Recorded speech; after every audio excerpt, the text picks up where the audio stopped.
It represents the largest ungoverned space in planet Earth. Never before in the history of mankind has so much power been there in the hands of so many people at so many places concurrently. There is a tale of two civilizations which is playing itself out. A physical civilization which has emerged over the millennia, and a virtual civilization which is forming. Since 2003, there is more digital content which has been churned out every 2 days than possibly from the beginning of civilization till 2003, if we take that as the benchmark here. And so therefore, the Indian media and entertainment industry, which of course has been able to leverage this change in the past decade, needs to possibly more robustly be proactive to see as to how the synergies which this is creating between different applications of content dissemination can be leveraged further. We've had, over the past 20 years, possibly the most exponential growth in mobile telephony in the country. As we speak, there are 86.7 crore mobile phones, and possibly the cheapest call rates anywhere in the world. 12.4 crore internet users, which would grow to about 37 crores by 2017. 8 crore people on Facebook, another crore and a half on Twitter, growing exponentially every day.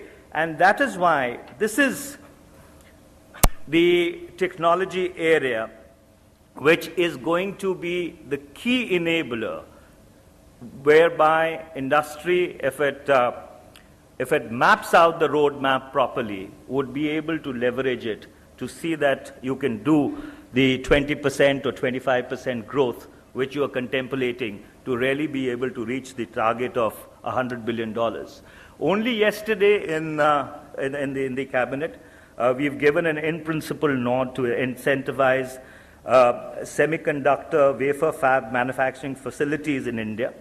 And as this new paradigm rolls out, whereby India would possibly become the manufacturing hub for hardware also, this is an opportunity which vendors in this particular space can also leverage. And therefore, what we've been witnessing till now is that while we've been a market leader insofar as content and services are concerned, in the hardware area, we've been lagging a little behind, and that's why government has walked the extra mile. We've taken a decision in principle that we will incentivize hardware creation, which ultimately will feed into software and content and will bring about a synergy. Similarly, radio, which was considered to be a casualty of the tectonic shifts in the technological era, has rebounded back because of mobile telephony. And as we speak, we are poised on the cusp of commencing the auction for Phase 3 FM radio. We are trying to put in processes which can make the whole ascending e-auction process as transparent and as hassle-free as possible. And I think by the next month, we would be in a place, we would be in a position to be able to unroll this entire Phase 3 auction process.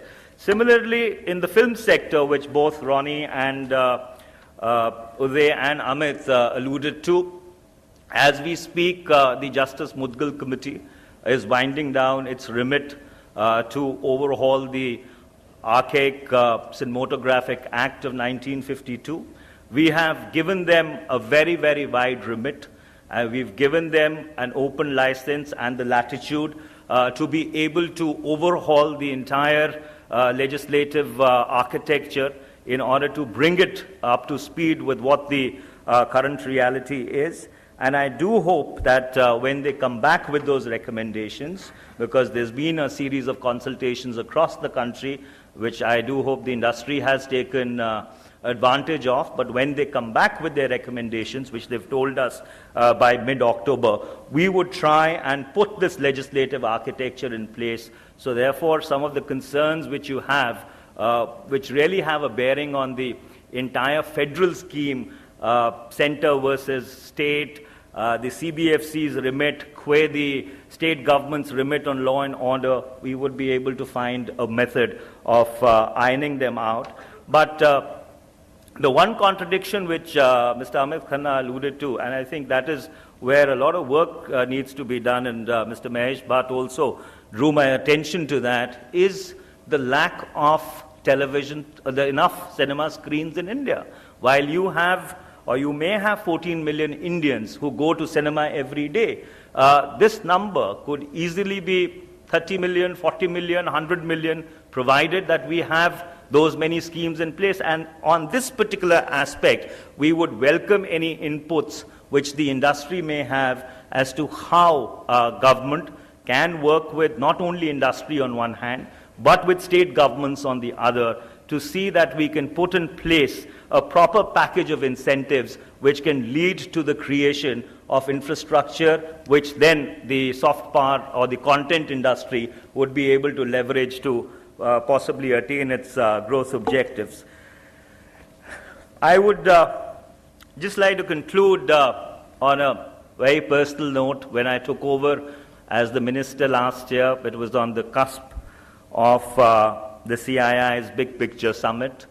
For 5 years as the spokesperson of the Indian National Congress, I had interacted with the front end of the media, and over the last 10 months, I've been trying to understand the nuances of the back end of your business. I must confess, it's been a very steep learning curve, but all of you have been extremely patient teachers, and I would like to thank all of you for your patience. And I would just like to leave you with one thought, that government, and especially the government of the United Progressive Alliance, believes that the media and entertainment industry, both in its content and non-content dimensions, is something which can unlock the creative potential of millions and millions of young people across the length and breadth of this country.